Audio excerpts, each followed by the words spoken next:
万万没想到福宝也有扔掉笋根的一天，徐奶爸真的凭实力将孩子宠上了天。小福同学出外场就看到大炮笋，他本想好好享受美食，奈何奶爸拿来的超大号笋令熊无从下口。宝贝委屈巴巴地看向对方，心想奶爸你有给我出难题了。等到福宝好不容易剥开笋后，才刚啃了几口就突然没了胃口。换做以前小家伙舍不得浪费，可他这次却求助奶爸。福猪猪或许是得到对方肯定的眼神，竟然随手一扔扭屁股走熊。要知道福宝可是胡萝卜杀手，小时候就整天和妈妈抢来抢去，如今回国后看到美味的竹笋和窝窝头后，直接把福猪猪的嘴吃掉了。小家伙咬了一口胡萝卜不合胃口，也是直接丢掉，一点都不用考虑浪费。只能说福宝之所以会这么豪横，可都是徐奶爸真心宠溺孩子的结果。奶爸眼中的福猪猪永远是完美的，虽然父女俩每天抬头不见低头见，可他还是看不够宝贝闺女。对方坐在门口干饭的时候，老徐也要拿着手机记录下孩子的背影。徐奶爸真无时无刻都在观察着孩子，即便福宝在外场吃播营业，他也得在不远处默默守护着宝贝闺女。想必此时的猪猪一定安全感满满。当游客想让徐奶爸把零食放前面，更好欣赏福宝的盛世美颜时，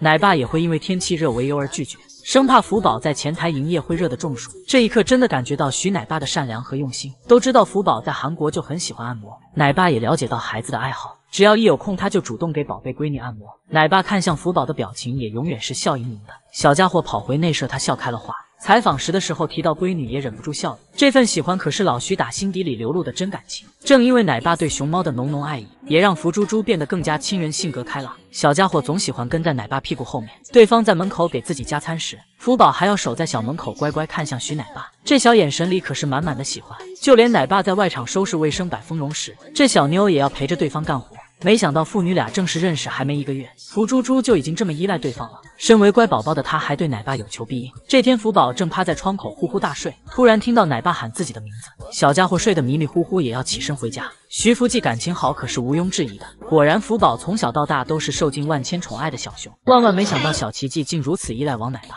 看到对方去隔壁院里除草立马生胖气。仔仔一大早就看到奶爸不经过自己同意跑去紫烟大叔的院子开心的除草，要知道这小子本来就和邻居很不对付，3天2头就整出噪音骚扰对方，如今还要眼瞅着自己的奶爸投入敌营，忍无可忍的小奇迹都气得跳脚了。不知道奶爸看到好大的眼神杀后，会不会因为心虚后背发凉呢？还记得奶爸前几天去小奇迹听到后也是这副气呼呼的样子，心想你喊这么肉麻干啥？谁能想到这小子会从拘谨的社恐小熊变成一言不合生胖气的粗精。正因为父子俩的关系天下第一好，小奇迹才不允许奶爸心上住着其他熊猫。如今的小奇迹已经化身拆家小能手，给他1晚上的时间，这小子就能把好好的院子弄得一片狼藉。被迫增加工作量的王奶爸非但不生气，看到被孩子搞得稀巴烂的木头后，还笑得龇牙咧嘴，心甘情愿为宝贝收拾，像极了那个盲目夸孩子的老父亲。最近王奶爸还没变，只是因为他没将食物摆放在正中间，影响游客给小奇迹拍照的体验。奶爸明明已经听见了指责声，可他还是默默帮小奇迹加餐收拾卫生。对他来说，熊猫开心比什么都重要。要知道小奇迹已经是大孩子了，奶爸不能去外场净身投喂好大。即便如此，他还是时刻关注对方。奶爸不仅经常在不远处默默注视着，每当仔仔找不到果果的时候，他也会在场外连连呼喊，耐心的指导孩子。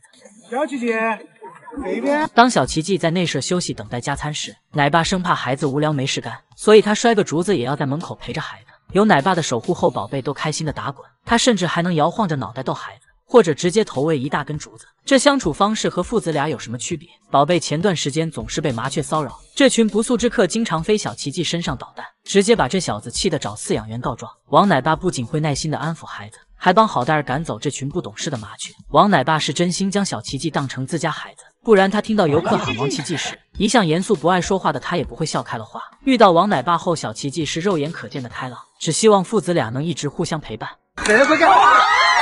莹莹就是全网最倒霉的搞笑熊吧。从树上摔下来昏睡3天2夜，醒来只想喝盆盆奶。莹莹出生时赶上北京奥运会，所以她成了吉祥物中的一员。不过贵为国宝的莹莹，却因为睡觉不老实而登上热搜。正常大熊猫不是4脚朝天睡觉，就是自己抱着自己，而莹莹却用1字马的奇葩姿势睡觉。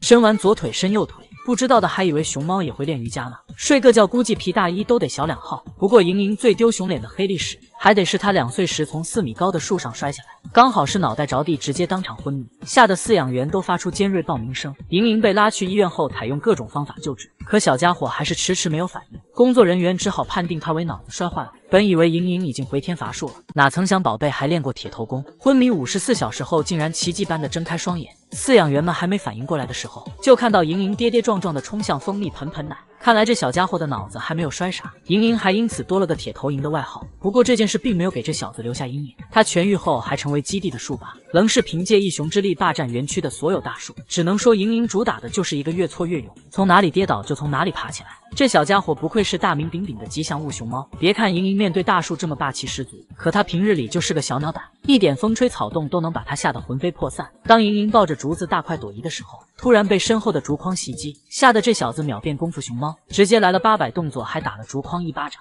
就连竹筒也和莹莹很不对付，宝贝本想拿里面的果果，奈何不听话的竹筒一直在摇摇晃晃，小家伙摆出各种滑稽的姿势，摆弄好几分钟也没什么成效，气得莹莹头也不回的就直接离开了，内心 OS 我贵为国宝还受这鸟气。然而这小子熊菜但是瘾大，虽然打不过竹筒，却总喜欢欺负奶爸。只见正在发呆的莹莹听到奶爸声音后，若无其事的起身溜到门口准备吓对方一跳，可他等了好久都没看见奶爸。宝贝本想眯一下在等待时机，结果才刚趴到石头上就睡死了过去。莹莹随随便便一个名场面都很好笑，只能说这小子简直就是熊猫圈的传奇。爱宝的双胞胎究竟有多难伺候？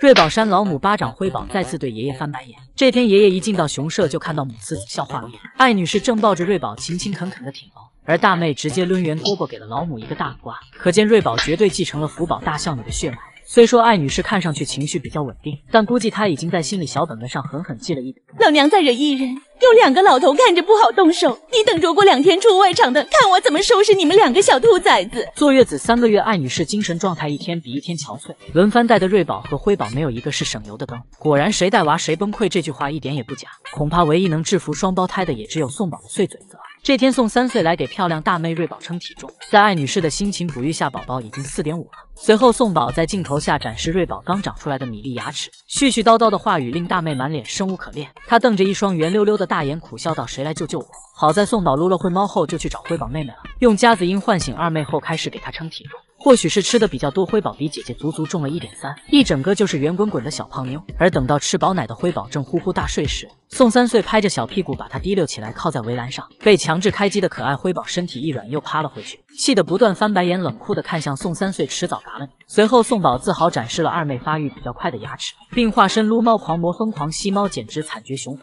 以至于辉宝再次看到宋3岁后直接1巴掌拍过去，甚至把头埋下去表示自己拒绝沟通。不得不说宋3岁被熊猫宝宝集体霸凌是有原因的，对此福宝表示自己也有发言权。宋3岁非常喜欢在福猪猪睡觉时偷袭他的屁股，得手后撒腿就跑，简直比3岁的福宝更像小孩。并且每当宋宝用夹子音呼唤福猪猪时，福宝都会嫌弃的送给对方一个大大的白眼。此外，女明星福公主的众多丑照都来源于宋宝那超长3米的自拍单，明明是360度的摄像镜头，他总能找到361度。而乐宝为了替闺女出气，直接拍掉了宋3岁的手机。但很快宋宝又想出了个绝佳的点子，为了给福宝拍照，他献上超大号的美味胡萝卜。福猪猪高兴的摆好姿势，主动当宋3岁的模特。谁料宋宝咔嚓咔嚓拍好后夺过胡萝卜转身就跑，气得福宝龇牙咧嘴大喊要去跟江爷爷告状。果然宋宝能独得3位孙女的白眼是有原因的，智商相当于7岁孩童的大熊猫究竟有多聪明？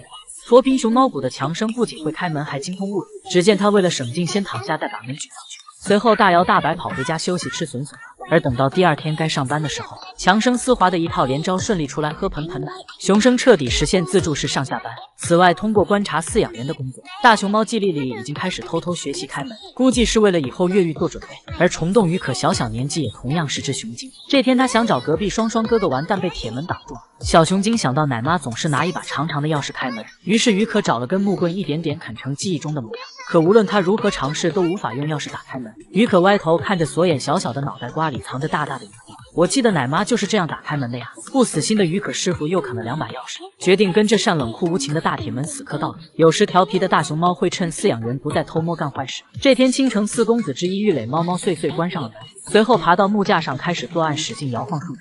只听咔嚓一声，可恶的树干成功葬身一熊爪之下。为了不让奶妈发现，玉磊赶紧把罪证扔下木架。再三确认无误后，玉公子高兴地跳起来一买力，行云流水的动作把周围游客看得一愣一愣的。这真不是两脚兽假扮的吗？西直门三太子蒙兰也从小是个雄精，还不到1岁就会指挥奶爸帮自己爬树。只见蒙兰抬起小手，告诉对方去对面护着自己。奶爸也瞬间读懂蒙兰的心思，立马站过去。而蒙兰爬了段距离后，发现对方挡住了游客，于是萌儿赶紧挥着小手提醒奶爸挪位置。小小年纪就如此聪明通人性，难怪蒙兰长大后会精准模仿徐老爷的造型。这天萌儿发现老爷换了木西干发型。托米兰内心蠢蠢欲动，也想搞个男神同款。于是蒙兰顶着编织绳，瞬间化身潮流男孩。果然有其父必有其子，没人能骚得过三太子。而等到徐老爷换了个锅盖发型后，蒙兰内心又顶了个大粉盆，玩起了靠。好在徐老爷有先见之明，把绿盆收走了，不然蒙兰的聪明劲必定给他来个欲哭无泪。不得不说，熊猫就是动物界的高智商担当吧。估计200斤的体重，199斤都是心眼。河南究竟有多卷？就连大熊猫都得拼命一役。林岩一天天直接有着使不完的牛劲。据说馆长当年去四川挑熊猫的时候，突然遇上停电乌漆嘛黑的，啥也看不清，便逮着个背影最可爱的熊猫就气走了。谁料回去一看，竟是个瘦巴巴的车座子脸。园长当即给基地打电话要求换只熊猫，可对方始终坚持一概送出，拒不退换。没曾想过了抽条尴尬期的林岩，不仅越长越帅，还摇身一变成了整活高手。你是我的宝贝。胖爷每天不是在整活，就是在去整活的路上，势必要让所有人都知道园长当年挑走他有多正确。而这小子也因此成功收获一大批狂热粉丝，甚至有时为了姨姨们看个尽兴，在外场的林岩仍穿着一身皮大衣拼命整活。一个有钱，一个多智能，一个变得无语。但由于胖爷玩得太疯，忘记了吃饭时间，奶爸怕饿坏孩子，便追在他屁股后边扔死，甚至差点被这小子给整出刻板了。并且由于显眼包林岩破坏力太强，不是霍霍玩具就是扒拉刚穿好衣服的大树，导致其中一棵大树惨被现场游客看光光。因此园方严格控制胖岩出外场的机会和时间。其实林岩花式整活不仅是想证明自己，还要挣钱养活隔壁喜欢摆烂睡觉的好兄弟麦麦。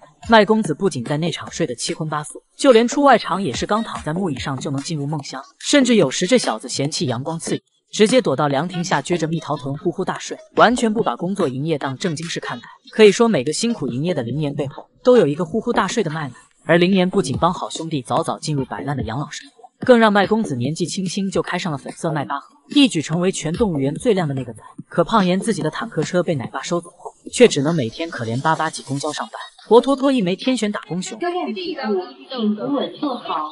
刚上车的乘客请往里走，持卡请刷卡，无卡请投币。